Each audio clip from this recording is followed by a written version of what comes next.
dead ledger text. Look at the writing on this tombstone. This is a ledger. This is the slab of stone that sits on top of a grave. This means dead. This is the tombstone, and the writing on the tombstone, which is written in a dog Latin text, a debased Latin, known as, in Black's Law Dictionary, it's known as the Latin for the illiterate, which is really strange, isn't it? It's a text that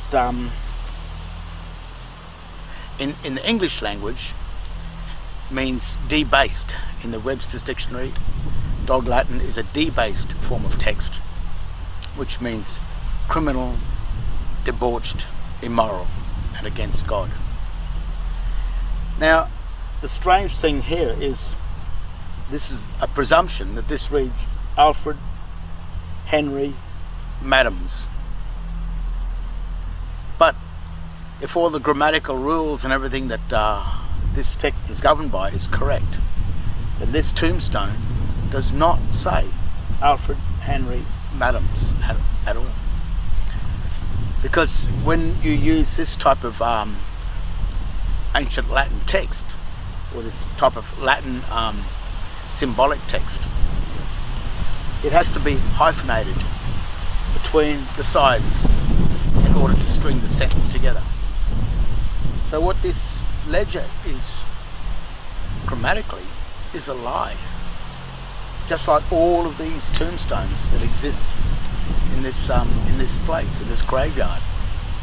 The strange thing about it is this ledger has a 2-to-1 ratio, this slab of stone that sits on top of a grave. And these ledgers that come in the mail, that also house the same all uppercase type of letter of text. It's also found on your banking contracts, your contracts with the government, the power companies, etc. That ledger text that's found on the tombstones is also found in these ledgers that come in the mail, that are also a 2-to-1 ratio, exactly the same as the ledger that sits on top of a tomb. A normal letter isn't, and even a registered postal letter that you go to the post office and get a registered mail, they're not the same size. It's not a 2-to-1 ratio. But these things with the ledgers come in, and the writing, the ledger text writing, just like the dead ledger text here comes in there. This is also, well, like a coffin, a tomb. And I think what's happening is that when you break the seals of these envelopes, it's like breaking the seal of a grave. That's a bad conduct to do that. This ledger text is also an engraved image, because the people that make these tombstones are engravers, and God warned not to go near this text here. So it just goes to show, what's happening to us. A dead man has no rights. So maybe what the new modern style of government, or maybe what governments have always tried to do in the past, is render the living man as nothing more than a dead corpse, a corporation, the dead speaking. And by conferring its dead accounts to man, it deceives us by this grammatical deception with these texts, that we assume we can read as English, and we spend our whole life reading this text here, when in fact it's not English. This text is not even ancient Latin. This is dog Latin, debased Latin, which destroys the essence of the text, which destroys the meaning of it. So by the time you get through life and you wind up inside one of these graves, under one of these ledgers, with this type of writing on your tomb, that means that your life or your footprint or your birthright to this land, the recognition of you that was living, is now pronounced dead. And when you wind up under one of these graves, this type of debased, dog Latin, immoral, debauched text written on your tombstone, I think that you've made it into hell. And I think the serpent or the usurper that did this to you takes your estate, your link to the mineral and the energy wealth. It takes your dominion. What God granted to you has been taken by the serpent. I think you've got to be more vigilant. Remember what Christ said? You've got to learn to read the sign. And if you can read the sign, then you will know that that is sign, sin, immoral, debased, and against God. That's how you die. Just like God said, if you eat from the tree of knowledge, you will surely die. I think the tree of knowledge is legal title.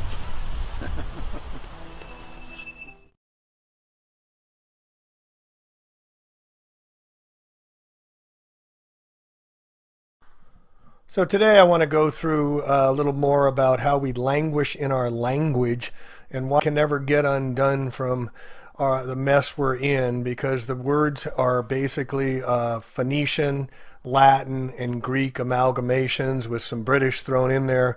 But it's all, a lot of our language is meant to deceive or have secret hidden meanings. So let's get into it.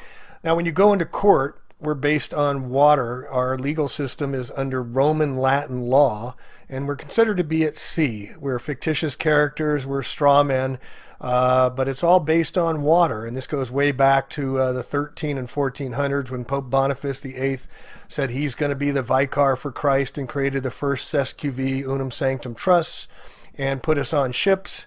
And that's why we always have in our Admiralty Court, we're on our citizenship, we're on our leadership, we're on our relationship, we're on our ownership, friendship, hardship, partnership, membership, internship, warship, sportsmanship, sponsorship, relationship, craftsmanship, companionship. Why are we always on a ship? When we go into court, we go in through the docket, and there we find the bailiff who's going to bail us out. So everything's based on water, including our banking system. This is why we have a currency and we have liquid assets, and we have deposit slips, and we have a docket. We have cash flow, we have frozen assets and liquid assets. So everything is based on water when we're in the court system, and we're, just like I said, straw man and fictitious characters. Now this is Jordan Maxwell, or I forget his other name. Judges have a Masonic hammer or gavel which they hit to declare the word of law. The idea of law comes from the biblical 10 stone commandments, and so it is said that you, quote, break the law. You're breaking the commandment. Judges always sit on 3-tier high platform representing the first 3 blue degrees of Freemasonry. The same tri-tier platform is found at Congress and the altar in most Catholic and Protestant churches, 3 tiers high. That's also why you give someone the 3rd degree related to the 3rd degree of Masonry, where the initiate is asked a series of probing questions he must answer correctly in order to become a Master Mason, which is the 3rd degree.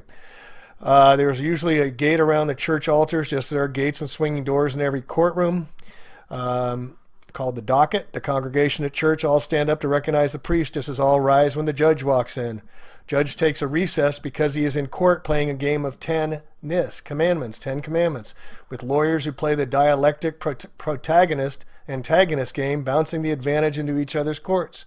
In the courtroom, witnesses must place their hand on the Old New Testament before giving their testimony, just as priest's sermon is often called testimony, also known as mon from moon in testimony, and sermon. Also, to testify used to be you had to grab your testicles in the old, and that's why women could not testify, because they could not grab their testicles to assert themselves in court.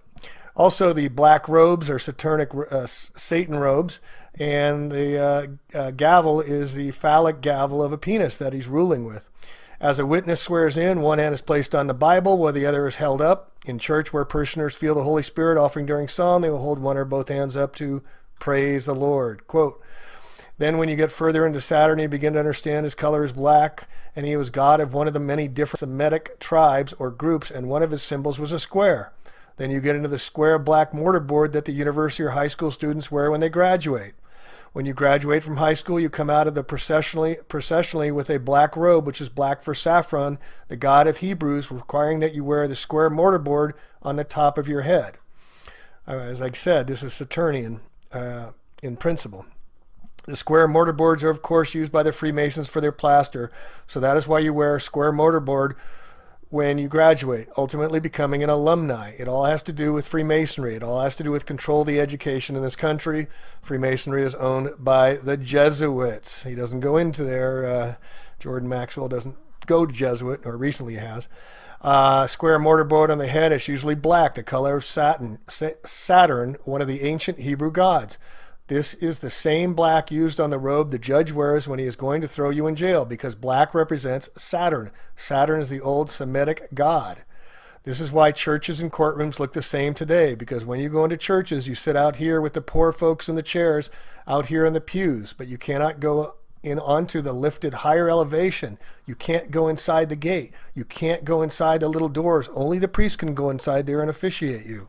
You stay on the outside with the poor folks. The altar is always raised at least 3 tiers, because in Egypt that was the way it was always done. The altar was always raised so the people could see the representative of God dressed in black. The priest comes out on the altar dressed in black, and he's officiating for you. He is the mediator between you and God. That is the same thing that happens in the courtroom. You walk in and you're a part of the poor folks sitting out there on your ship, and here's the fence or gate that separates you. The attorneys, who are known as bar attorneys for British Accredited Registry, registered under the City of London, all U.S. bar attorneys, you must be a member of the bar to practice in the corporation of the courts, who are for-profit corporations in our legal system, and the attorneys are pledged to the British Accredited Registry, or bar, where their corporate papers are based in Puerto Rico. The attorneys go inside the gate, and you are the mouthpiece to talk to God and see if you can get off, and the lawyers will be the mediator between God and the judge who judges you and man. That is where all this comes from in our society of today. Jordan Maxwell, Matrix of Power. All right, we can go into court. We have a hearing and present oral arguments to plead our case. The spoken word over the written word. That's why it's Phoenician, or definition. Definition. Get it? This is why we languish, Old French languere, be listless, pine, grieve, fall ill. From vulgar Latin languere, from Latin linguere, to be faint or weak, with our definition of language. Alpha, beta are the first 2 letters that make up our language. Once you start to understand the meaning of words, you will start to see this reality. There are 4 things to consider. 1, definitions need to be understood. 2, etymology of words needs to be studied. It's the study of the origin of words. Phonics is utilized in everything. This is where the Phoenicians are attached to phonics. Example, there's 3 definitions that mean completely different things. There's a letter C, there's the ocean C, and then you can see with your eyes. 4, word splitting, the practice of splicing words into various ways to find hidden elements contained within them. An example of the word splitting is language. Lang, gu, age. Lan means monster that protects the noble ones. Gu, the god of war, and age, the age of the zodiac. So the final meaning of the word language is a monster of war that protects the noble ones, or golden gods, throughout the ages. Language, as we languish. A little sidebar fun. Why do we have noses that run and feet that smell? Why do we drive on a parkway yet park on a driveway? Why at a ball field, if it hits the foul pole, it's considered a fair ball and a home run? And why do we call it a freezer burn? Did you notice the term words is an anagram for the term sword? Switch the letter S in the term words to the front and you get the term sword. The letter S goes one way and then the other. So it also crosses over the other side equally and can go both ways, like the S in snake, serpent, slither, sin. The letter M is shaped like a mountain. V for a valley. T as in top, B for breast, and D for dome, and C for crescent. Do you think this is by mistake? Do you think this just happens? No, this is all by design, folks. Words are like swords because they can be used to harm you. In a way, words are more powerful than swords for the reason that they can harm or heal you at the deepest levels of your being. In Greek, the term word means logos. The word logos is defined as, quote, the source that controls the universe, the written word or inspiration of God, or a logical and rational argument. In ancient Greek philosophy, the word logos is defined as, quote, the controlling principle in the universe. Belief includes the word lie in it, in the middle, to be lying with an F. Alien, I a lion. They're lying to you folks about the aliens. And then when you tell your vision, you tell your lie to your vision.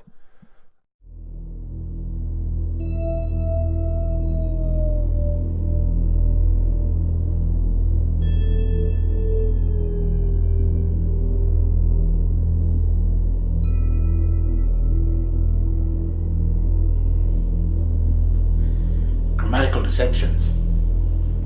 In 1966, we lost the pound and we converted it into dollars, pounds and dollars. The pound was a weighted note on silver, was equivalent to 1 pound of silver. So it was a monetary system that operated on actual weights of metal, shillings and pennies and what have you, florins, whatever it was. It was all based on an amount of silver, and the pound note was a representation of 1 pound of silver. So you could take the pound note in and redeem it for 1 pound of silver. In 1966, that changed from a pound to a promissory note system, like the US Federal Reserve promissory note system. But something else changed in 1966 as well. And what happened was our schools removed grammar and Latin from the schools in 1966. So prior to that, at school we learned grammar and Latin. And Latin were the roots of the English language, or many of the roots of the English language. So, and my father used to call Latin the math of English. And when, in 1966, when the school got rid of Latin and grammar out of the curriculum, my father bitterly complained to the school and said that the students will become illiterate. They won't know how to read if you take those things out of the curriculum. Well, I'm going to show you exactly what's happened. It's strange that this happened in 1966 too, when the pound went to the dollar, and grammar and Latin were removed from the schools. So it's funny that is. But I'm going to just show you just how stupid and dumbed down Australians have become in a grammatical deception, or in a grammatical sense. I'm going to write Commonwealth of Australia in 3 different formats, and you will be able to read the whole 3 of them, or you will assume you can read the 3 of them. But after I've done this, I'll just explain the difference between the 3 of them. Okay? First, let's write it in English.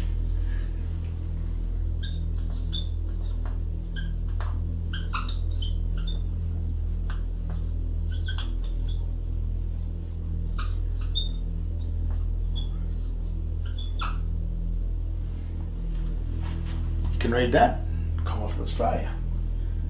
Now let's write it in ancient Latin. Now this is going to be strange. Not many people are aware of this, or aware that it's relevant today. But ancient Latin is the official language of the Vatican. That's strange too, isn't it? So I'll write that. Okay, same words.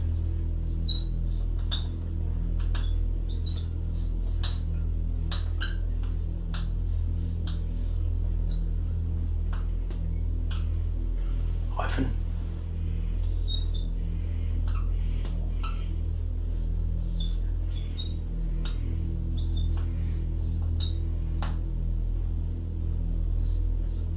So that's an L there.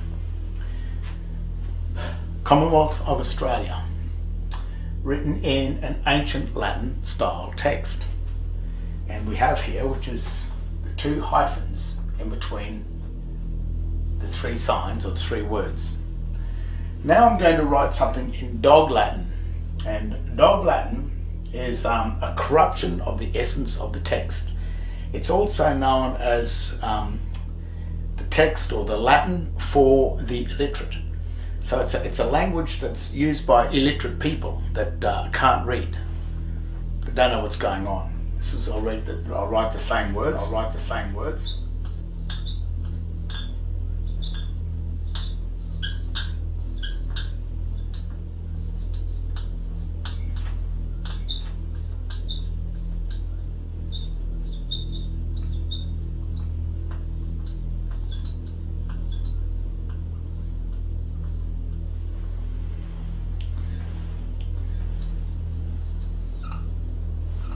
English,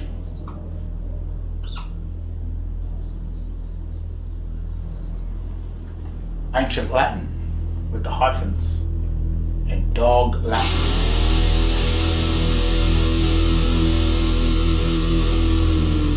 The Latin for the illiterate, people that can't read. Now, English, these are all three very recognized languages. But the thing about the grammatical standing of these three types of written language is that they don't have any jurisdiction with each other on the one document. So if you've got a page of text and it contains English and contains Dog Latin, there is no correspondence between those two languages written on that paper. And that's the reason why when the currency of our nation, of our country, was changed from a weighted silver, which was a de jure or real money, into a promissory note type of a money, which is based on the United States Federal Reserve promissory notes, which is really called a company scrip or internal accounting notes. That's all it is, internal banking notes.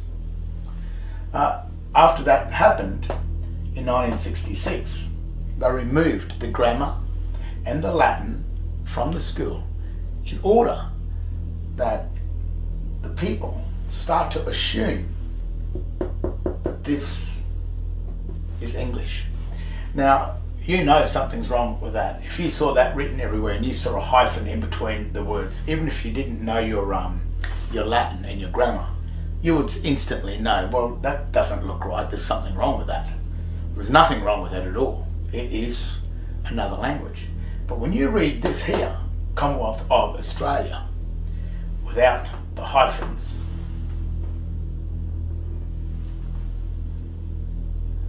you will assume that to be English. And that mistake that has deliberately been allowed for you to do is actually what destroys you from standing as a true Australian, a national, or being a part of the real Australia, into coming down here into being a foreign citizen of a private foreign bank. But all of the Australians that are in here, such as the Queensland Police, the government, all the government workers and all that, they believe that they are Australians. They believe that.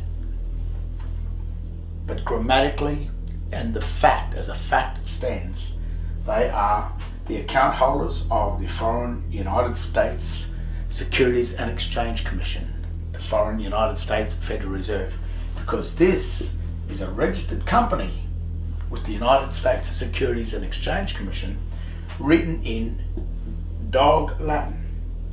And Dog Latin, the way they make Dog Latin is by using the grammatical rules of English and mixing it with the written hieroglyphic, all uppercase text of Ancient Latin. And by removing the hyphens, they use the grammatical rules of English instead of the grammatical rules of Latin, which are two very different types of rules, grammatical rules of each one of these texts, in order to make it look like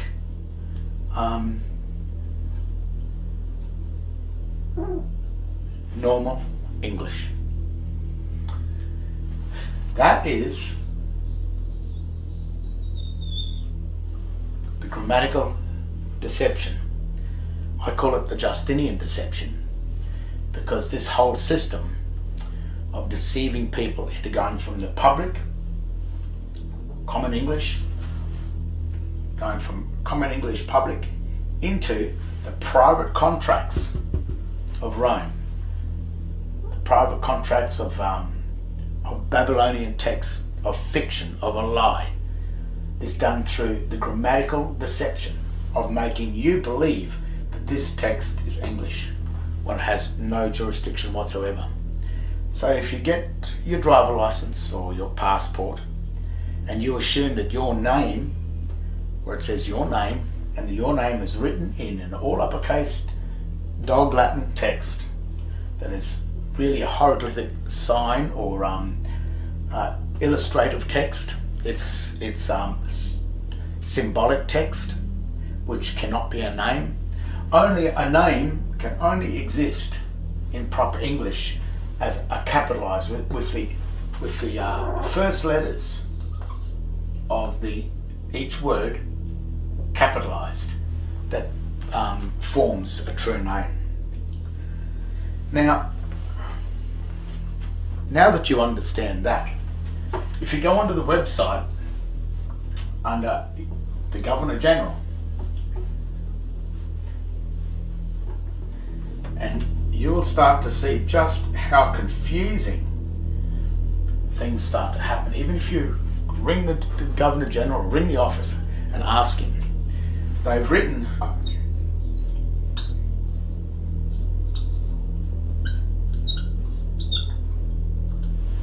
hyphen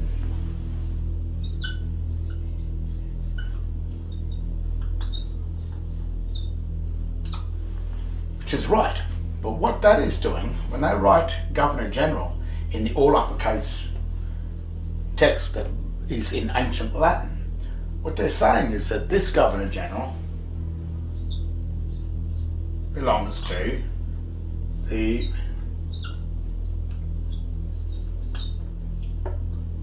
Vatican.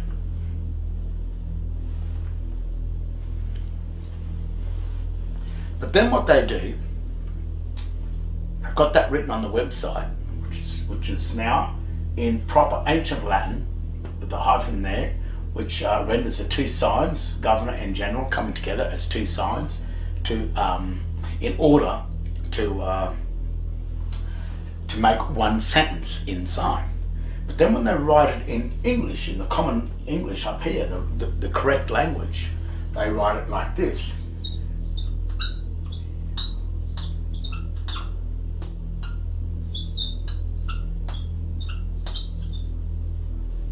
They hyphenate the English. Very clever trick that these usurping foreign corporations, these foreign corporate banks are doing to the people of Australia. Because what that does is destroys the English text, because to create, to make two words appear as one name, as in Governor General, this would translate as this.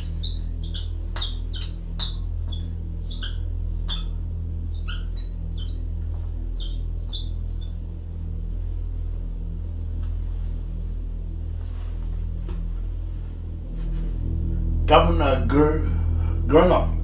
Governor Grunow.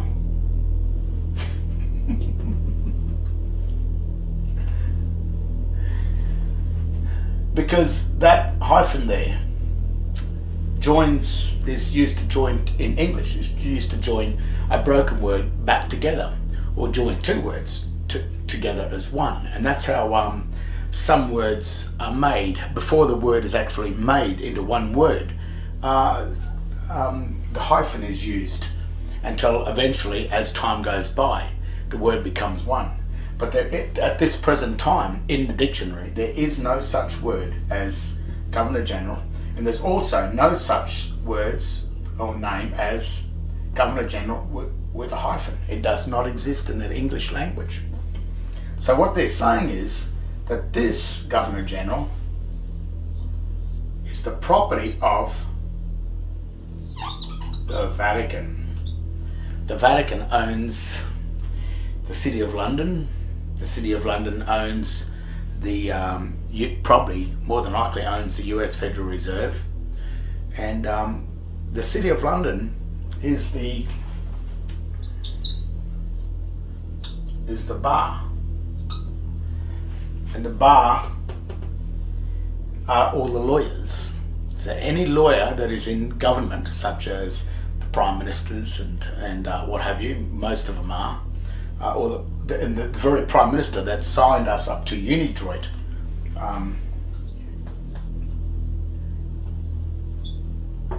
in 1973 was Gough Whitlam, who was a lawyer who had sworn an oath to the bar, and the bar was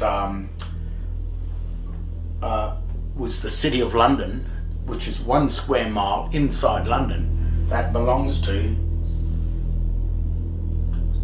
the Vatican.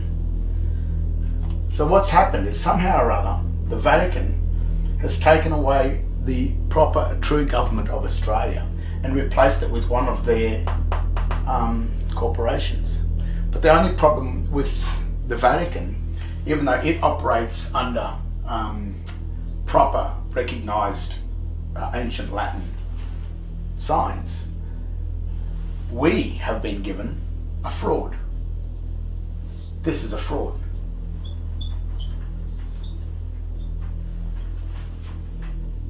It's not real. I'm not sure what it is all about, but I do notice that the Vatican seems to always be plundering the riches of the world. So maybe through this sort of a system. They also give us, on your driver licenses, as I said before, your driver licenses, your passports, etc. You also get your name written in all uppercase Dog Latin, without the hyphens. That's Dog Latin. So the Dog Latin is the language for the illiterate. It's Babylonian text. It's text that reads absolutely nothing. If you translate this Governor General without the hyphen into English, it simply translates back like this.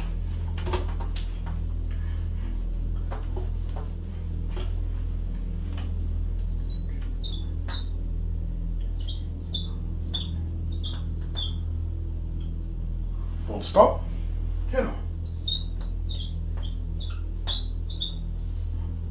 Full stop. Because Governor General, written in Dog Latin, which is using the ancient Latin text with the grammatical rules of English, renders this as Governor full stop General, which is not the Governor General. And that is same with your name.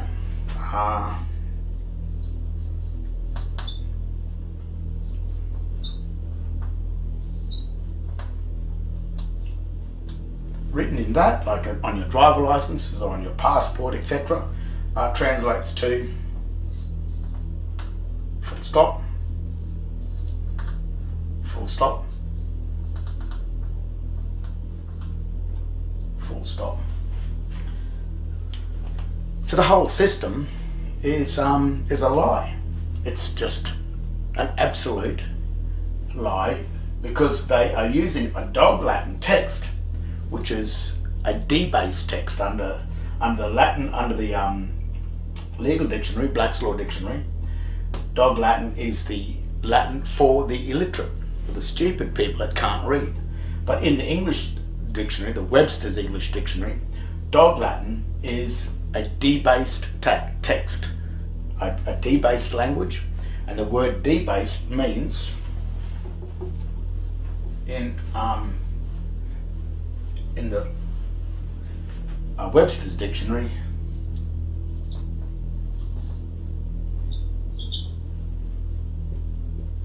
criminal. It also means debauched. It also means immoral. So that means it is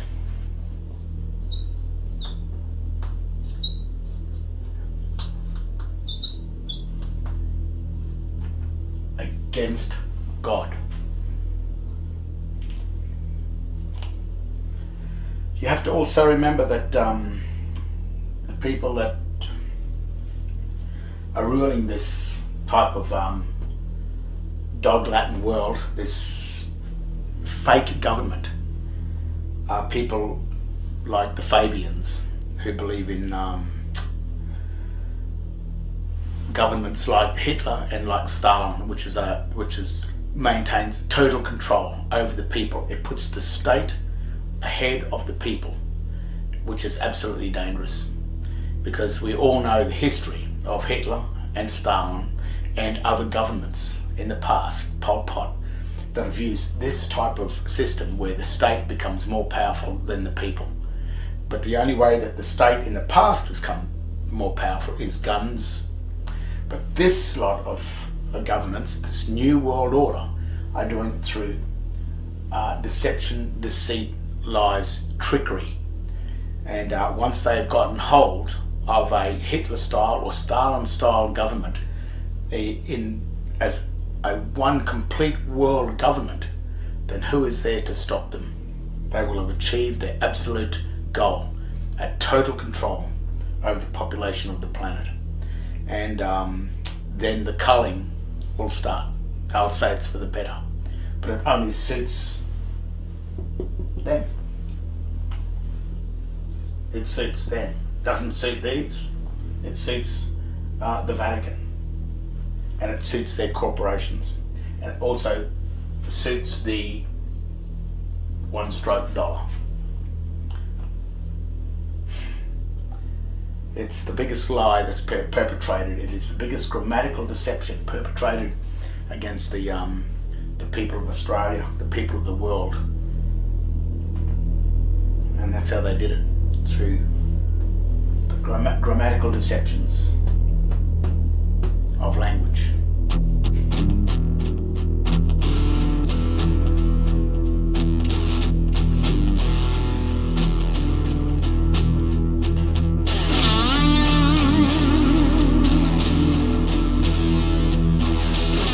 Question: what is the most important word of all time? The answer is no. Most people will spell it N-O, but the answer is K-N-O-W. Completely different meanings, but exactly sounding the same. It's meant to confuse by obfuscation. Matthew 11:15. He that hath ears to hear, let him hear. Earth is art of the heart. Earth. Move the H to the front and we get heart. Hear, hear. Nothing is true. Everything is a lie, folks. They play games with us for a long time. All right. Another word that has a strong connection to the term word is the term light. Light is sometimes referred to as a photon. In physics, a photon is usually indicated by the symbol Y, which is the lowercase of the Greek symbol gamma. Some etymologists believe that the Greek word gamma is where the word grammar originated from. In English, grammar means, quote, the study of classes of words, their inflections and their functions and relations in sentence, end quote. Spells are cast in schools and spelling, and the bell rings at each class to disassociate from the last lesson. This comes from Pavlov's dog theory, where they rang the bell and the dog would salivate. So they instituted the bell system into public schools and most schools so that the children, when the bell would ring, would forget what they just learned. You must remember the people in power do not want you to take their power. So they'll give you a little way up, and then they'll set up progressive taxes, but they'll never get to the top. You'll never take their power away because they're controlling everything. The ringing bell was taken directly from Ivan Pavlov's behavioral science theory. Origins of our deceptive and deceiving language. Language is used to interact with one another. It's paramount importance in understanding law. We speak Phoenician each day without even knowing it. It's the language of sound. Before they had the written word, it was an oral history, oral language. Pick up the phone, phonics. Science of sound, from the Greek phone, sound, from pi root ba, to speak, to tell, to say. What is definition? It's a statement of the meaning of the term or the word. Or is it something else? Is it Phoenician that the Phoenicians and the Canaanites have defined the way we speak still to this day, thousands of years later? So you go to the elections and you make your selections, but they're really gross misdirections. When people vote, Where do they do so? In a voting terminal or polling station.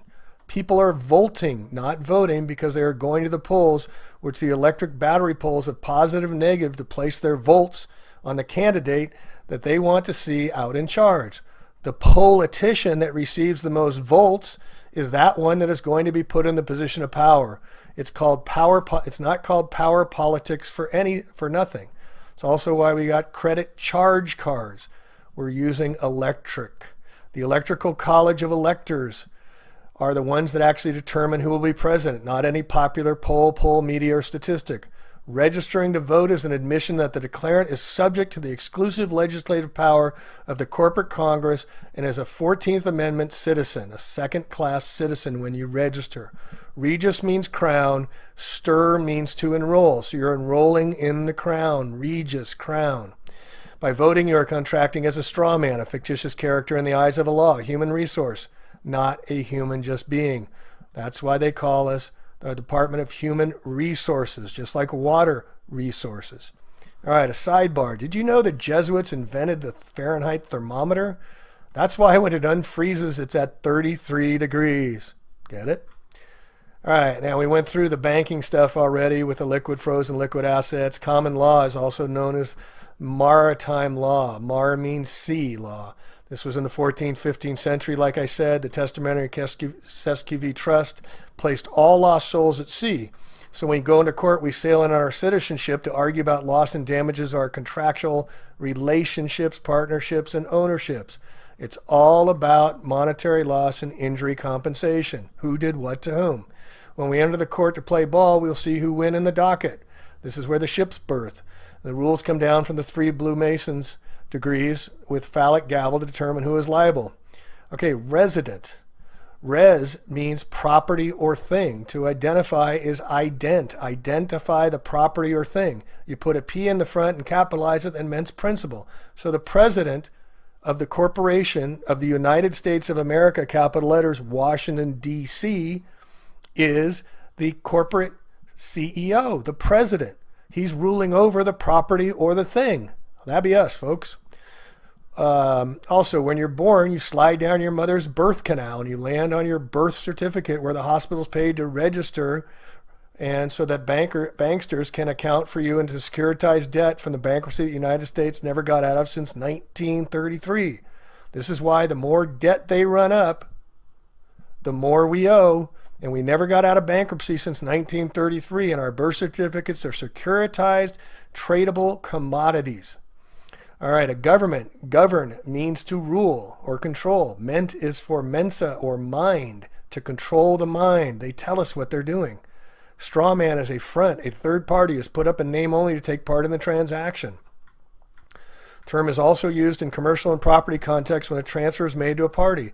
The straw man for the purpose of retransferring the transfer in order to accomplish some purpose not otherwise permitted. We're not humans, folks. We're a legal fictitious entity. Since your birth, your artificial person has been considered a slave or indentured servant to the various federal, provincial, and municipal governments via your state-issued, state-created birth certificate in the name of you in all caps. Your birth certificate was issued so that the issuer could claim exclusive title to the legal person created. This was further compounded when you voluntarily obtained a driver's license and social security number, also all in caps. The state even owns your personal and private life through your state-issued marriage license, issued in all caps. You have had no rights since birth, marriage, nor will you have them even in death unless you recapture your straw man. The name on tombstones and cemeteries are also in all caps. The state holds the title to your legal person. It's created for your birth certificate. That's why they give you a certificate, not the actual title. The holder in due course of the instrument, that is yourself, has to reclaim and redeem it. The straw person is a person according to the legal dictionary. Person, a human being. An entity that, such as a corporation that is recognized by law as having the rights and duties of a human being. So this is how they give you the rights, but they don't give you the acknowledgement as being a human being. So what is a human being? It's a person of the male sex.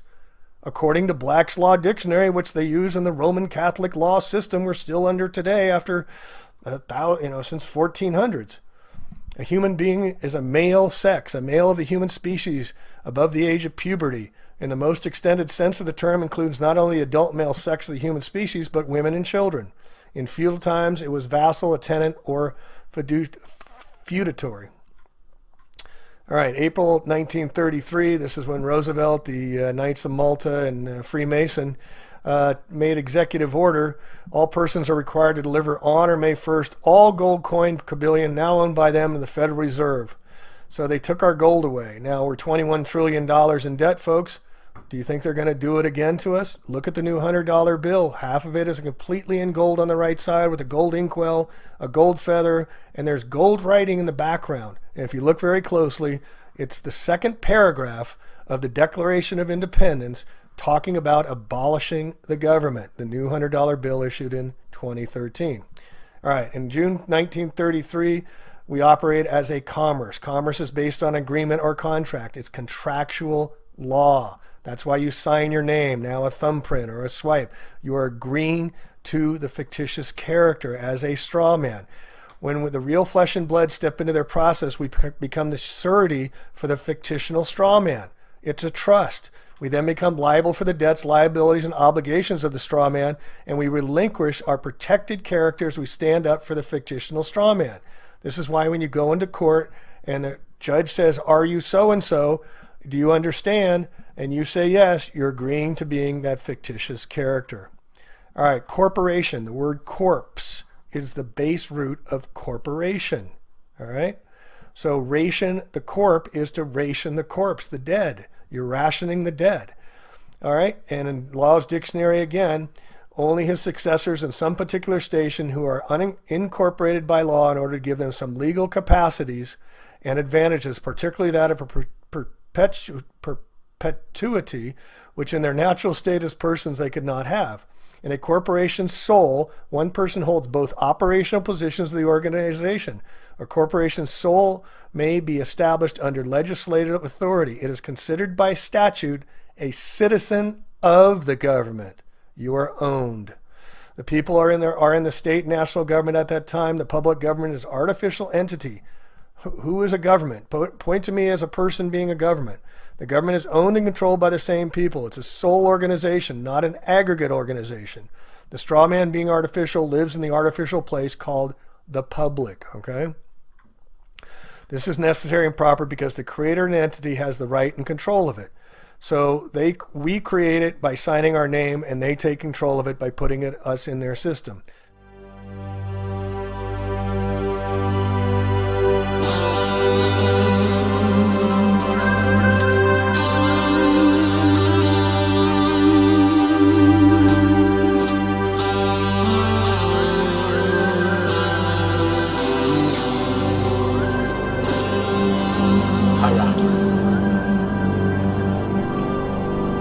I'm going to show you sort of the rank of how the governments sort of really work. It's a system where one would assume that the President of the United States holds sort of the highest rank because he's got the biggest military or whatever. But that's not quite so. There's ranks higher than him that he must obey, so to speak. And if he doesn't obey those ranks, well, then he could destroy the whole system. But I'm going to try and explain or show you, give you a schematic or a diagram of just where these ranks, or how this rank works, and where you as a man or as a Christian or as a pagan sits in this rank. And but just before we do that, the English explanation of this word here, it just simply says a system in which members of an organization or society are ranked according to relative statutes or authority. Now there's two things happening in there: relative statutes or authority. And each meridium or each trust has its own version of laws and statutes and authority, but the trust itself may be answerable to trusts above it.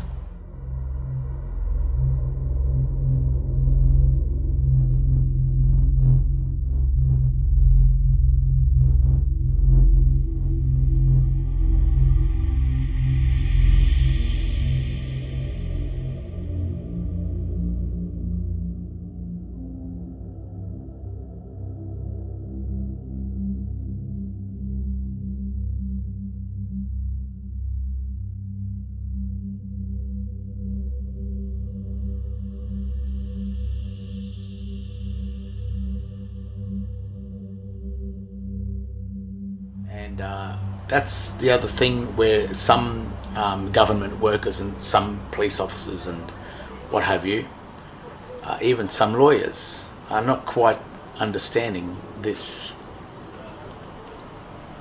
the way this system really works. This is a quick rundown of just how the authority kind of works. And first of all, we have God.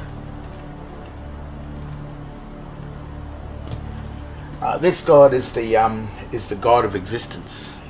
This God is the one that created all the things that we can see, the world, and that God is the one that we don't really understand. We'll never really comprehend how this whole thing exists or is made, and we don't really have any ability to question that either, because even in trust law, as the hierarchy goes down, this type of system, the lower ranking officers are subordinate to the higher ranking officers. So we'll just see this. Now, even in the Bible it says never put God to the test, because of the type of system that we're dealing with. It's a trust law system. The next thing is man. God, man. Now, in Adam and Eve and in Genesis, God created man and breathed the life into man after he made him from the earth. And this is basically stating that man has a birthright to the subject matter. He's a part of this world, because this God created the world and also created man in it. That is our true God. But I'm going to sort of show you how we've lost, we're losing this God, so you've got to be careful. The next thing that happened was in the Garden of Eden, God granted dominion, which is the highest of authority, to man.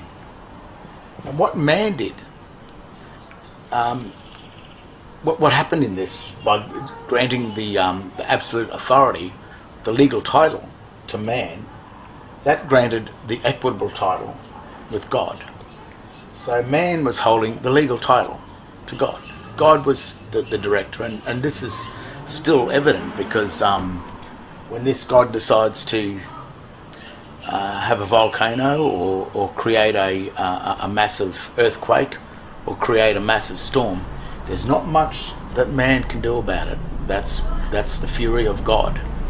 This God, no matter what you do, hate him or love him, whatever happens, you can't question that, and you can't do much about it either, because his fury is of the greatest. And sometimes those storms and that remind us of the respect that we have, or that we should be having, for this God up here. What happened is God granted the legal title to man, so that means man looks after this planet. He's duty bound to look after it. But what he has done, or what's been offered to man, is this thing here, which is called the Vatican. And what that means is V-A-T-I-C-A-N.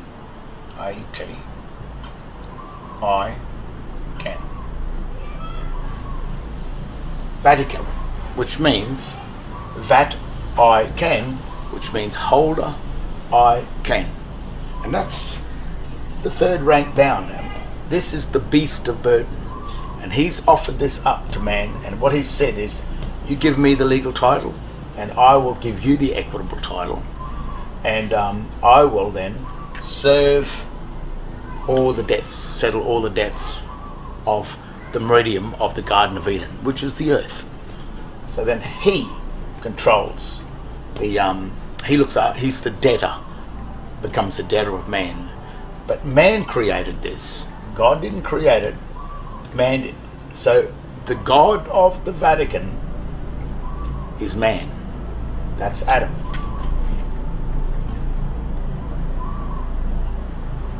That means man. Adam means man. Now, why would someone want to pay the debts of man? And that's because This people here, it knows how to confer the debts of man back onto man. Now the next hierarchy down is the debtor. So the Vatican creates a debtor for the Vatican. Man created the debtor to pay the debts of man. It's the Vatican. The Vatican creates a debtor. Babylon.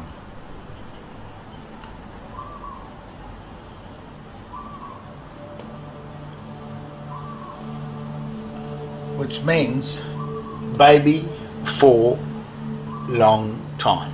That's what Babylon is. Baby and long, L-O-N. In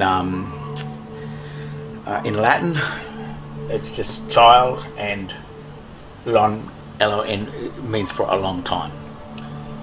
And that's probably what the surnames and the infant surname, an infant, so that when you're born, you're birthed into this state of Babylon here, which is really also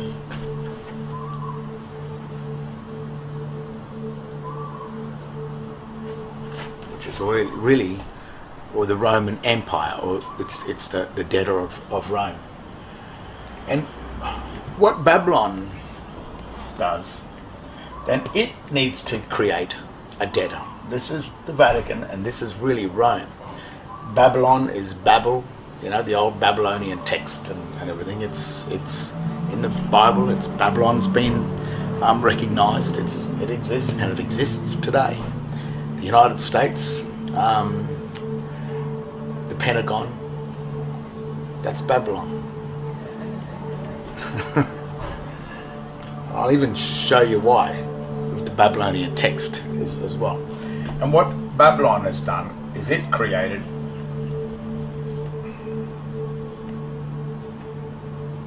a creditor and a debtor. Creditor and a debtor. And this is what they talk about in the Garden of Eden, the tree of life and the tree of knowledge.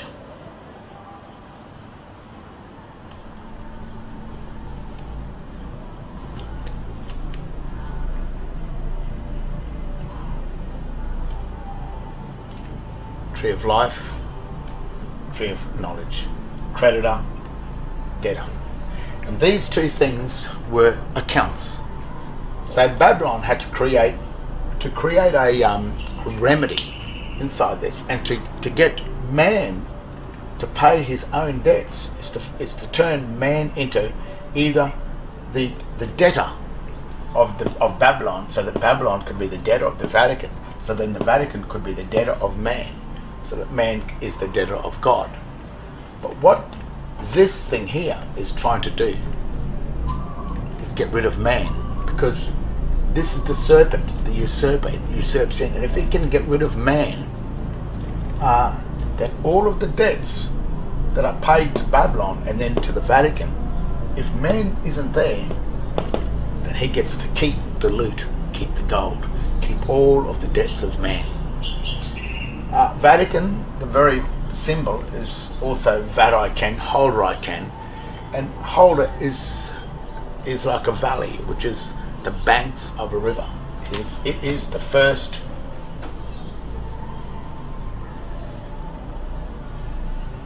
the bank. That is the bank. There.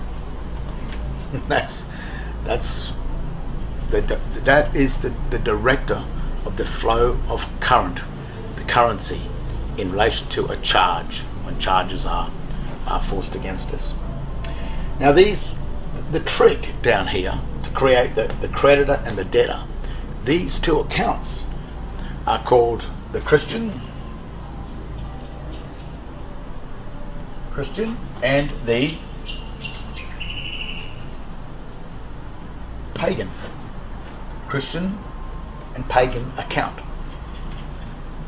So how does it get you to How does it get you to hold the pagan account, which really means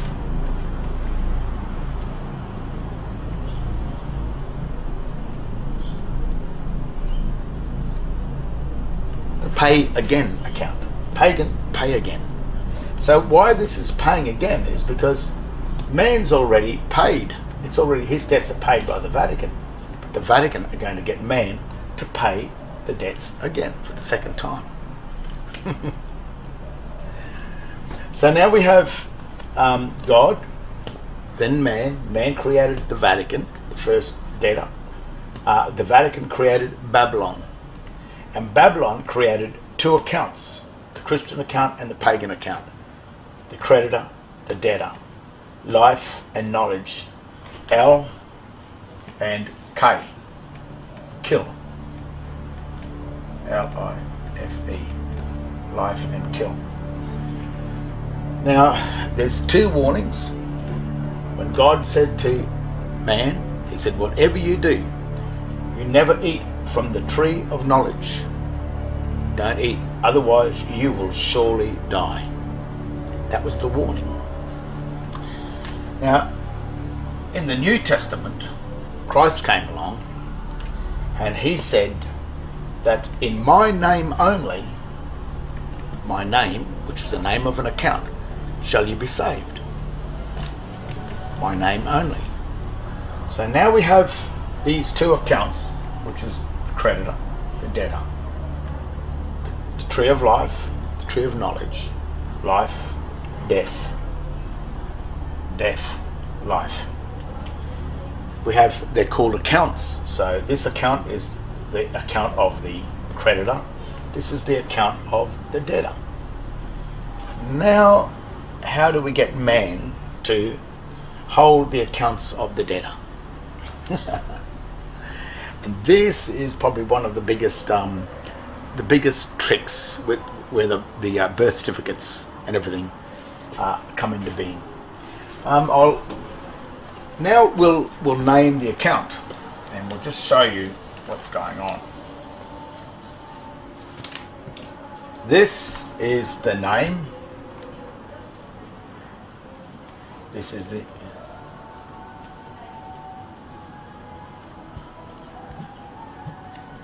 name and surname. Have you noticed that's on your birth certificate? And then when you look at your birth certificate, let's talk about John Paul Smith. John Paul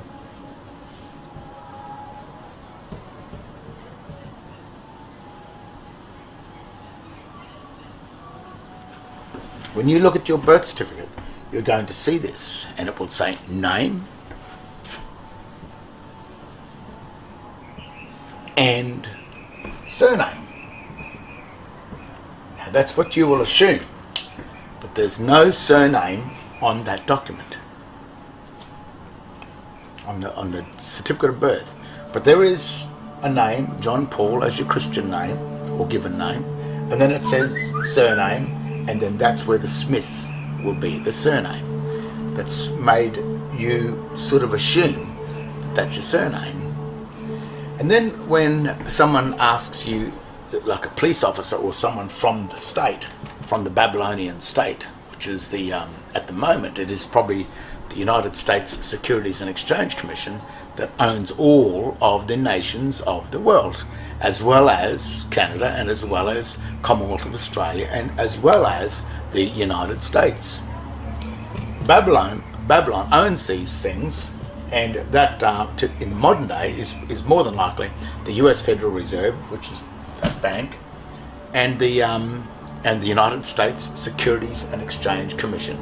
So if you go into Canada or Commonwealth of Australia or any of the corporations, the Commonwealth Bank of Australia, Microsoft, if you look at these companies, Kentucky Fried Chicken, McDonald's, they are all registered to the United States Securities and Exchange Commission. So they all stem from the one world government, Babylon. Now, when you look at your name, John Paul Smith, if you're illiterate and you don't know what's going on and you haven't been taught how to read the signs at school, and just remember what Christ said.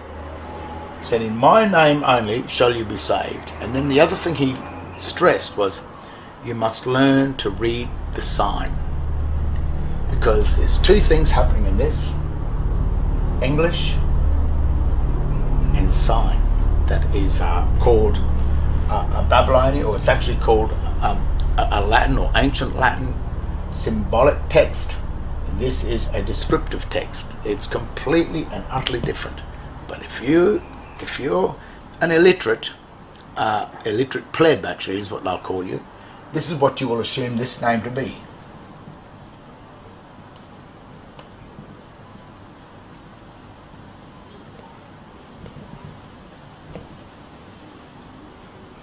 So when a police officer comes to you and says, what's your name and your date of birth, you'll say, oh, sir, my name is John Paul Smith.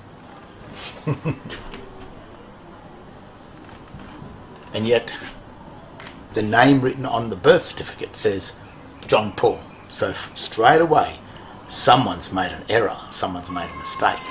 And if you're the one that's claiming John Paul Smith to be your full name, when John Paul is your full name on the birth certificate, then that police officer has been trained to, as soon as you give a full name, which includes your surname, which is incorporated with your real name, it's an incorporation, and a presumption, he will take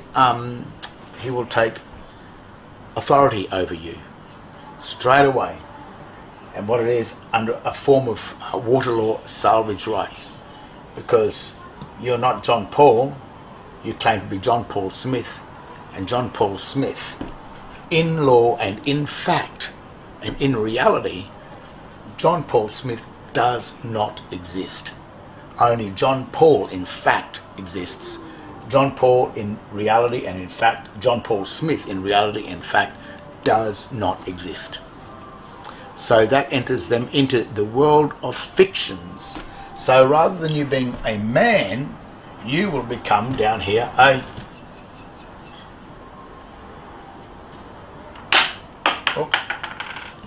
human. A human, which is the colour of man. Now when you look at the dictionaries again, a human is a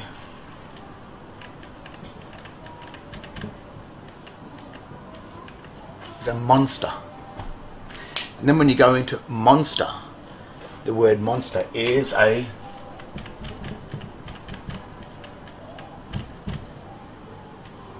fiction. A monster is a fiction. John Paul Smith is a monster because he is a fiction.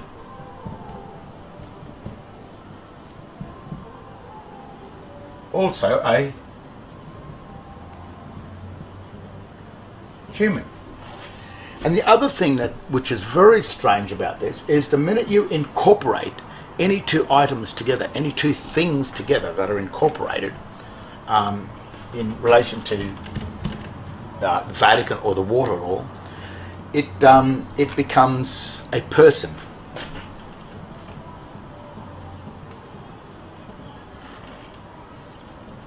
And a person is a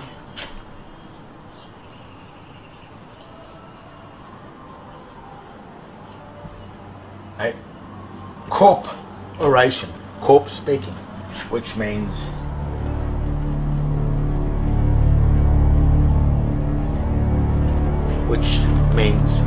dead.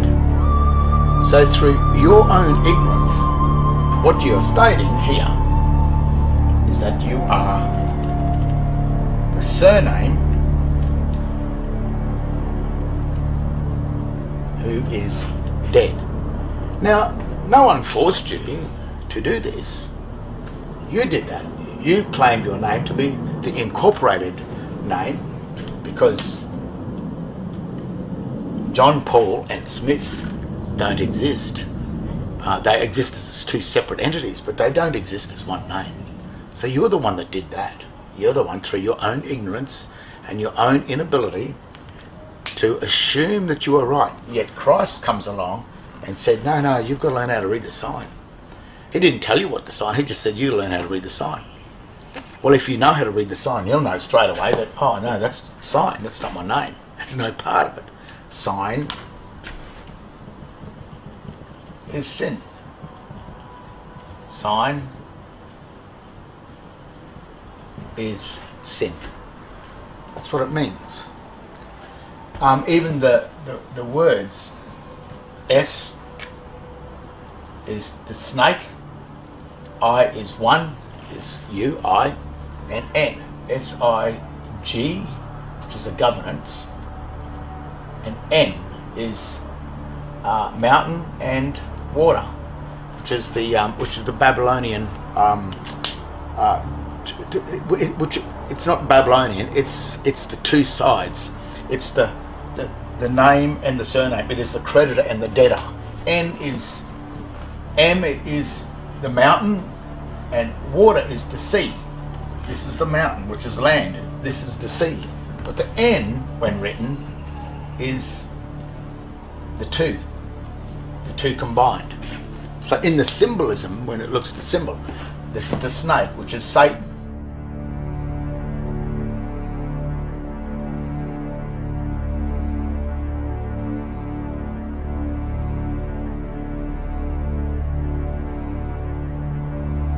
You've become dead through your own false presumption that you thought that your name, John Paul, with the all uppercase symbolic Smith, was one name. And the minute you incorporated and you assumed that, this is what you became: human, a fiction, a person, a corporation, dead, and of course a monster. And monsters have to be controlled under statute law. So you've been under the control of statute law, which is not free will, which is under what Satan wanted. You're under the control of Satan. And Satan did not give man the free right to make a choice. God gave man the free right to make a choice to enter into the debtor or the creditor. But how you make that choice is by learning what Christ said, by studying the Bible and working out how the Adam and Eve trusts about in relation to 1:26 of Genesis, where God granted dominion to man over the land, the air, the sea, and the thing that creepeth. Now, if you put surname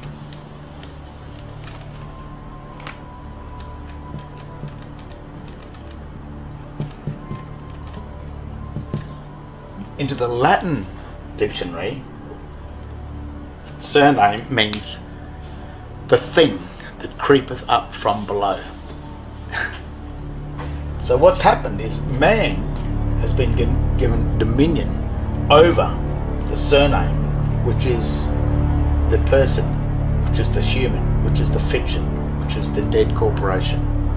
But if you hold any sort of document from the government, such as a driver license, a bank card, or a bank account, or even hold the legal title to your home, if you hold any one of those things, you're dead. You're in the tree of knowledge. You're a debtor.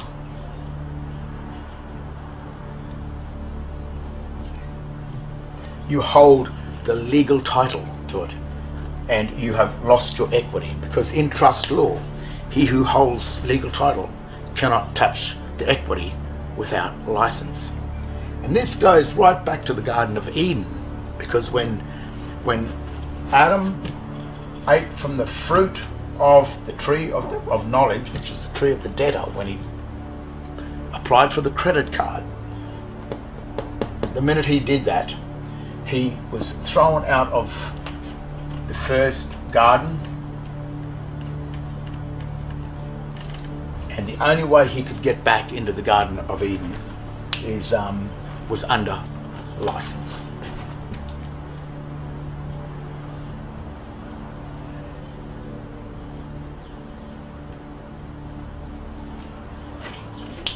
Now remember that maxim: he who holds legal title cannot hold the equity without license.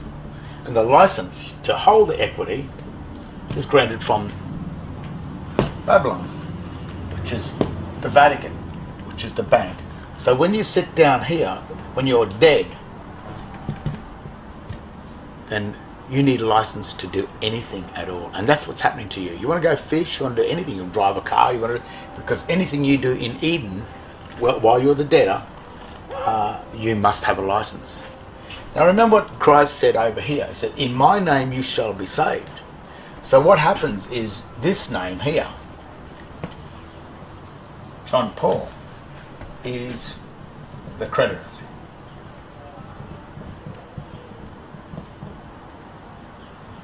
The creditor. And because Christ said, in my name you shall be saved, means that you still are living. You are not dead. You are not a fiction. You are not human. You are not a person. You are not a corporation. You are a Christian. There it is there. You are not a pagan. You are simply a true Christian. The Christians that go into the church that you see on every Sunday, they are not Christians. They are pagans. They believe that they're Christian, and that's what this thing is doing. He's the usurper. He's the trickster. Satan is always the Lucifer, the illusionist, where he presents himself as God. Because persons, the only God of a person, which is the only God of a debtor, is Babylon, which is the Vatican.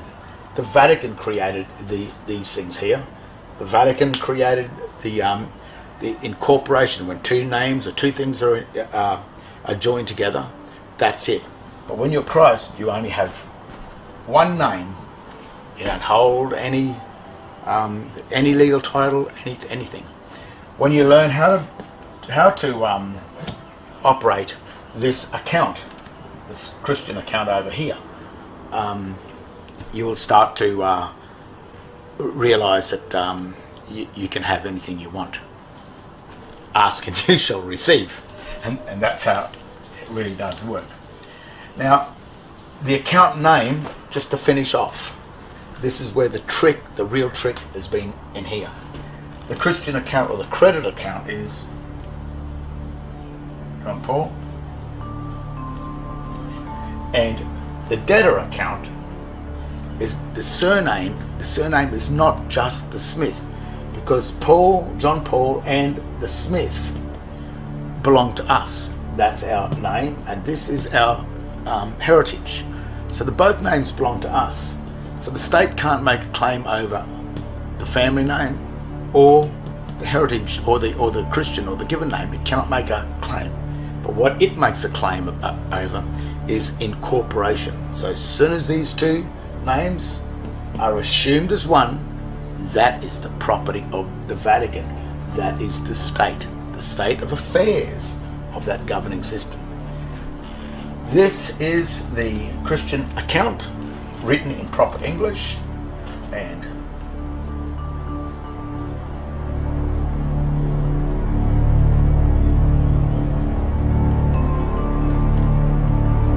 that is the debtor account, the pagan account. That is, so if you hold this name here in proper English, you become the debtor. So when you walk into a court and say, I'm walking into this court, I am a living, breathing man, well, yes, you might very well be that. But the magistrate, who's the administrator, which is Babylon, and the administration, well, it's here. That's what this thing is. Here's the I on the bill. The administrator, which is the magistrate, the man will walk in, I am the living, breathing man, Your Honour. And he will say, yeah, well, that's fine. Do you hold a driver license? Yes. What's your name? My name is John Paul Smith. Well, the magistrate is obligated to set up a salvage trust, salvation, for this, because this person down here, this man, has been lost at sea. He doesn't know who he is. He doesn't know his own name. And there's another maxim, is if you know not the name of the thing itself is surely lost. So if you walk into the court, say, I'm the man, but my name is John Paul Smith, and I hold a driver license. The poor old magistrate, he sits there, what can I do about this? Okay, so he sets up a trust, and then gives him a little bit of justice that's seen to be done to make him feel a bit better, but still whacks him anyway, and whacks him as a debtor. And then once he's got the debt, he can't get out of it. You've got to pay, because debtors pay the bills. And if you're one of these, the full-on debtor, that's agreed to be John Paul Smith, because you read John Paul and the Smith in sign language and you assumed it together. That's not his problem. You assume that. You didn't do your homework. You didn't learn how to read the sign. You didn't learn your grammar. You learned nothing. You remained as a pleb, as a dumb idiot, as someone that's... You just remained dumb. So the magistrate, he's just got to administer you. The Vatican, he's got to administer all of you. So what he does is that he throws you on the Vatican ship at sea, in the Holy See, and you lose all your rights then to land law. You lose your standing as man and as Adam, and only because God said, whatever you do, do not eat from the tree, or do not eat the fruit, be a usufruct of the debtor account. Don't do that. Otherwise, you will surely die. There's you there.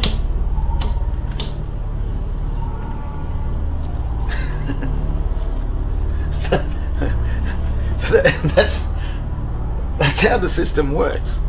I know it's it's got nothing to do with law. It's all got to do with God and Christ, because they're the ones that taught you. They're the ones that, the Bible sits in the court for that reason. If anyone says that it's not spiritual, of course it's spiritual, because when you walk into those law courts, or those courts, they're not courts, they're tribunals, they're chambers, and a chamber is a tomb. They're dead. That's why the magistrate's wearing that black robe. He's mourning the dead, and you're walking in there and you are dead. You probably go, poor fellas, they're all dead. And very rarely does any one of these ones come into that court. Now, the other slight advice, it's not really advice, but it's when you know where you stand and you are over here and you do hold the driver licenses and you hold the bank loans and you are a good little debtor and you're paying all the bills of the state, and which is very admirable of you for being that. And I think sometimes the state will thank you if you're a hard worker. You will get a good life inside the state.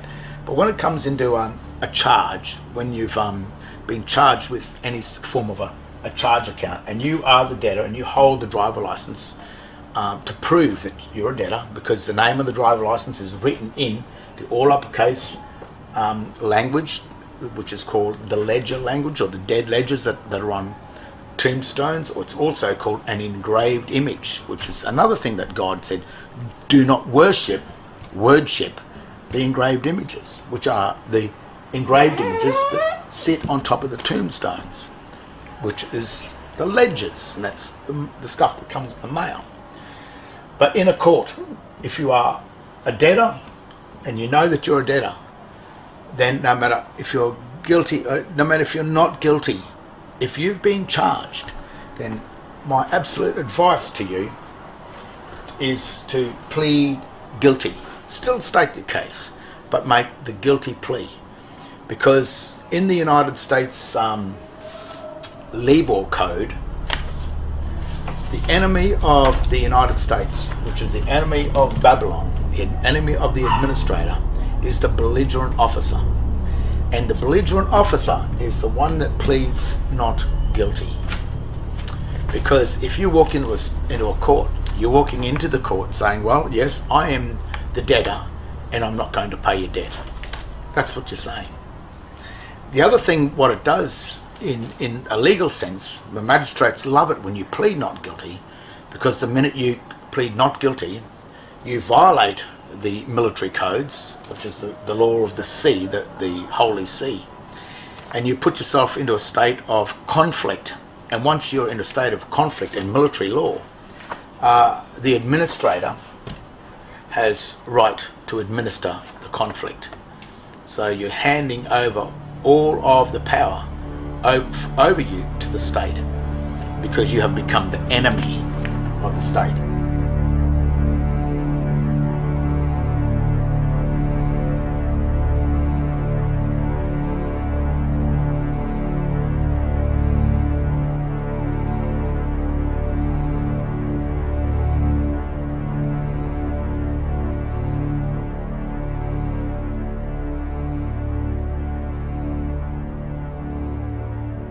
If you're not guilty, you can only plead guilty and say sorry. Because when you have operated, when you've walked into this and you've chosen to be the debtor of the state, you have no rights. And don't try and get them. Especially the idiot people that walk in and say, I am the living man. You got a driver license? Oh yeah. Lost. Completely dumb, stupid. The other thing is, do you need to come back to living man? One of the biggest things is the difference between coming back to being a living man. You don't have to be a living man. You don't have to come back to walking into that trust, because this is outside the system. Once you simply hold the creditor account, Christ becomes your trustee. Christ is your trustee. And that's all evident on the second certificate of birth. Because on the second certificate of birth, it states in black and white that the full name, John Paul Smith, is in the custody of the Registrar General of the certificate of birth, which is the state. So it's stated on that and signed. They've even told you that they own this, and the minute you hold that, then you become the trustee of the Registrar General. But if you don't hold this name and you simply hold this name here, then you become the director of the Registrar General. You don't have to come back to living man, because Christ has given you a remedy within the world of the dead, which is the dead corporations, which is from Christ on down to 2017 AD. From that time we live in the world of the dead, in the chambers of the water law. But inside that system, the Christian trust is the remedy within the world of the dead. The minute you walk into a church, above every church you will see that sign, and that sign means, that's why it's found on top of tombstones as well. It means dead. So when you walk into a church, you know that that is the house of the dead. If you are this over here, a true Christian, then you don't walk into those places, because that is for the quasi-Christian, the people that think they're Christians, but they're not. Even other churches, you'll see that if they ever use this type of writing, the all uppercase text, then if they're using any form of symbolic text on the signs or any form of sign language, it's another dead giveaway.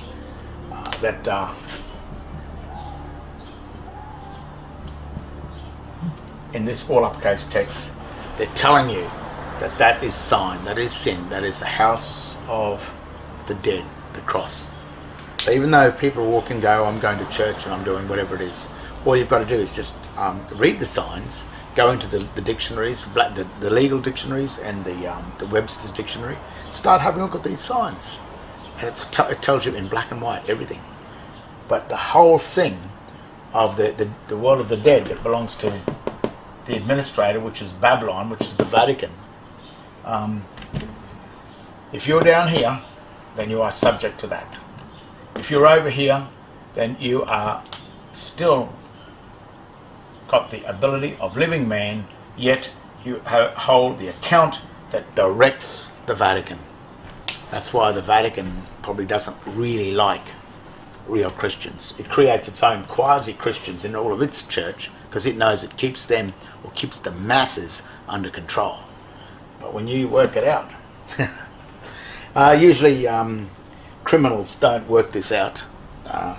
The people that do work it out are usually the people that do love God and hold this God here as the true God, as they should. And when you do that, then you are subject to the laws of the Bible, like the statutes that make up the Ten Commandments, and also Christ, which is, if you love your neighbour in a spirit of brotherhood, then no war would ever happen. But people that are with this God automatically know that they are subject to the real laws of the Bible, and they wouldn't do anything against their own brother or their own neighbour that they wouldn't like to happen to them. So the people that do work it out and that don't need to be controlled by the state don't need to be controlled by the state, because they are the true solemn people that have worked this out. So I hope that explains the hierarchy and the principle of how our governing system works today in this modern day society. It's ancient and it's never going to change. It dates back thousands and thousands of years. This is necessary and proper because the creator and entity has the right and control of it. So we create it by signing our name, and they take control of it by putting us in their system. Since the government has created the straw man, it is only right that the straw man live under the rules of its creator. So far, the readers might be saying to themselves, what? Precisely, what? A watt is a unit of power that is equal to 1 joule per second. And this correlates with the situation when people say someone isn't very bright because they need to ask the same question over again. What? What? Wait. That person is said to be dim because they are not enlightened. Dim-wit. You could, of course, refuse everything that is being shown, but that just creates a negative ionic polarity charge within your own biology. Hence, to refuse, because a fuse is an electrical device that interrupts the flow of current if it becomes overloaded. I trust this will not confuse the readers. The use of the word PIN is the reason that banks get you to use a PIN number when using a bank card. Well, the Spanish word born translates to terminal and the point of connection to current of electricity. When people travel to and from airports or bus stations, where they arrive and depart? At the terminal. And as I said, when you use the credit card, you are charged as in charge card. Logos translates to ratio, symbol, reason, idea, and logic. The ancient Greek believed that the power of the logos can be expressed through words and be used to create mystical things through sound. Have you ever wondered why the symbols of corporations are called logos? It has to do with magic and sacred geometry. The process of using logos, source, energy, and force to create things such as sacred geometry can be seen in cymatics. That is where sound is used to create geometric, sacred geometric forms. All right, cosmology and language. You know how the day of the week got their name. Sunday, it represents the mineral gold. It represents the sun's day. Monday is the moon day for Luna or Lunatics Day. Tuesday is Iron, Marti or Mars, or Tyre's god of war after the Norway god. Wednesday is under Quicksilver, the day of Mercury. It's Woden's Day, another Norwegian god. Thursday is the tin of Jupiter. That's Thor's day. Okay. Friday is Copper or Venera, Venus, God. Freya is Aphrodite's day. Friday, Freya's day. Saturday is Saturn's day, the god of agriculture and lead, because it's so heavy and dense.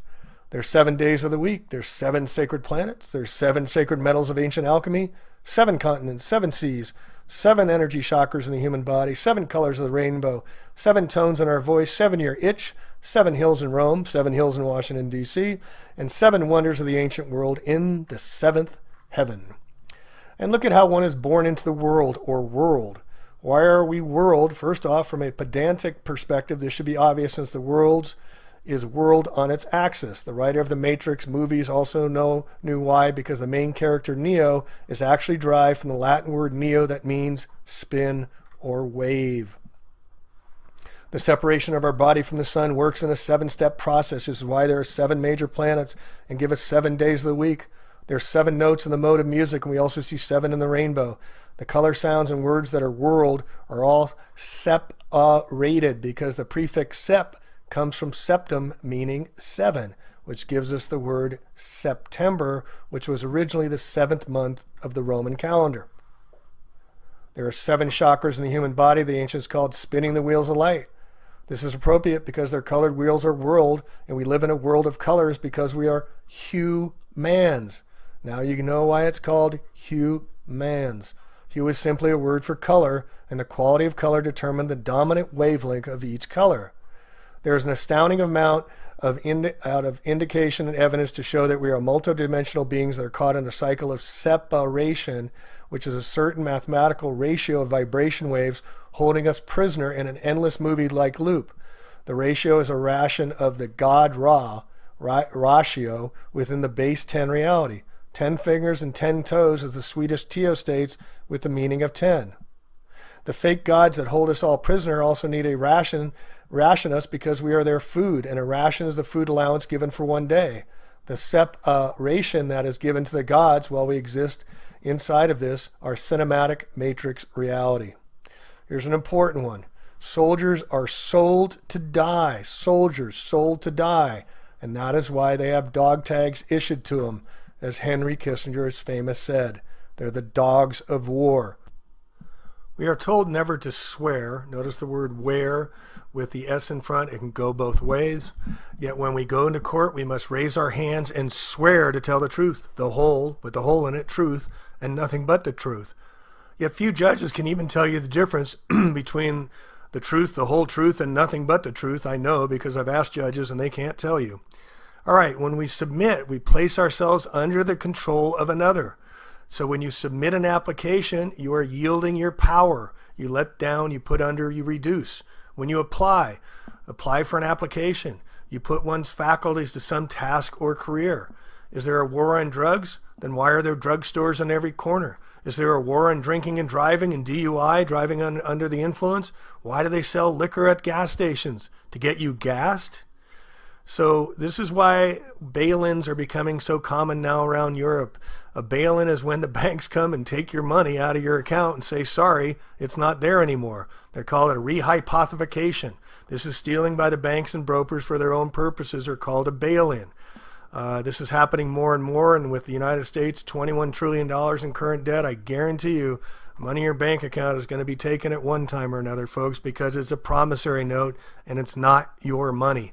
It's electronics on a screen, but you go and try and get your money out of there more than a few grand, good luck with that. And if you do get more than a few grand and have to fill out all the forms, the IRS is going to contact you. Department of Homeland Security is going to attack you as well.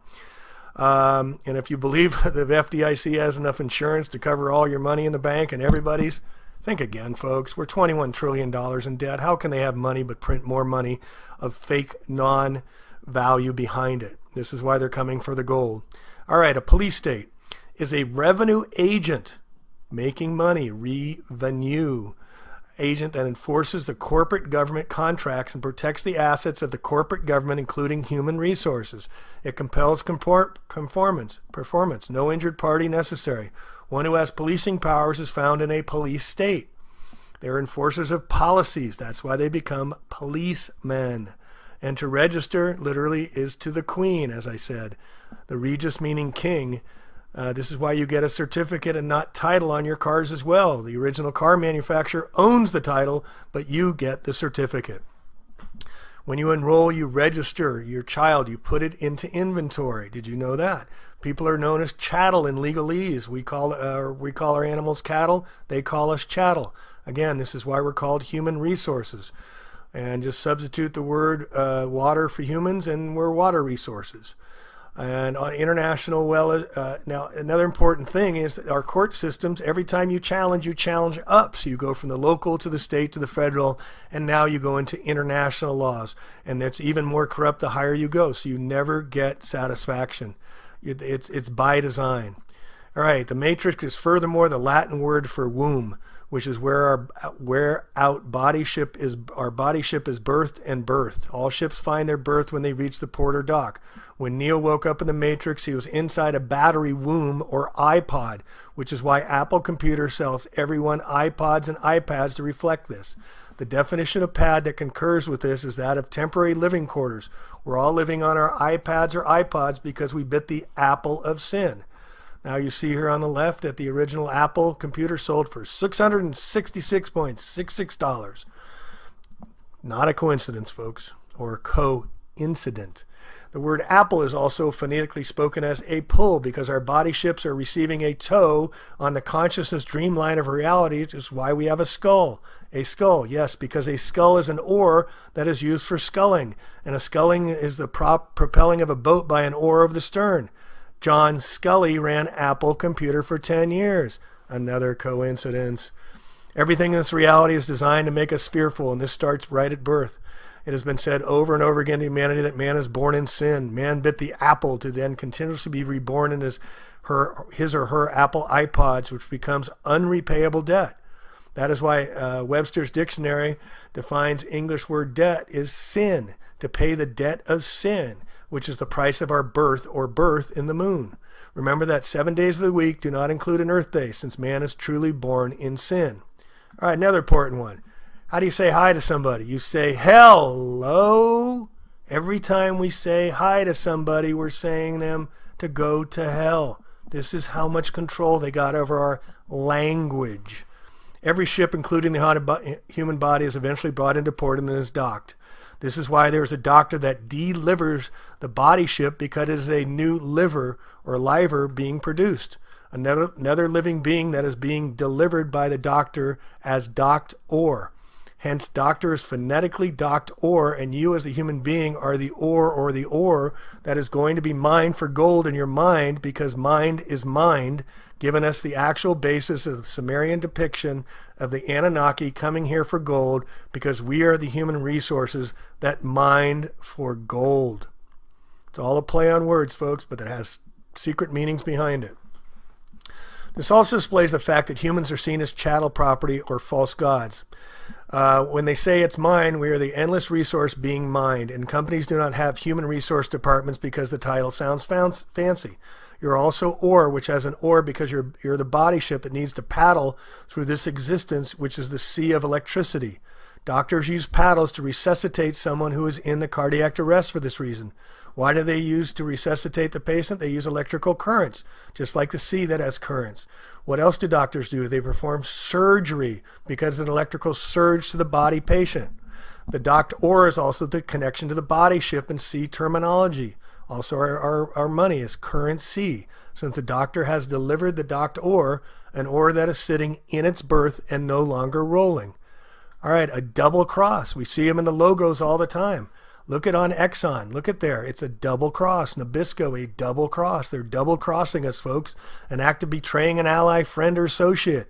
The Cross of Lorraine has long a history of use in the secret societies. The Illuminati bloodlines, including the double crosses, use the crest of the Lithuania, Hungary, and Slovakia. The Knights of Malta use the red cross, as does the largest oil company in the world, Exxon, Nabisco, etc., etc. So anyway, I just wanted to give you a whole list of these languages that we language in, and how our language betrays us, and how they use it against us. And the court system is rigged to put us on our ships and fictitious characters as straw man, and we have to get off the ship. We have to get away from the legal system. We have to create our new languages, or we're going to languish in their dominance as we have been for thousands and thousands of years, and we have to stop the Babylonian days that have been going on forever.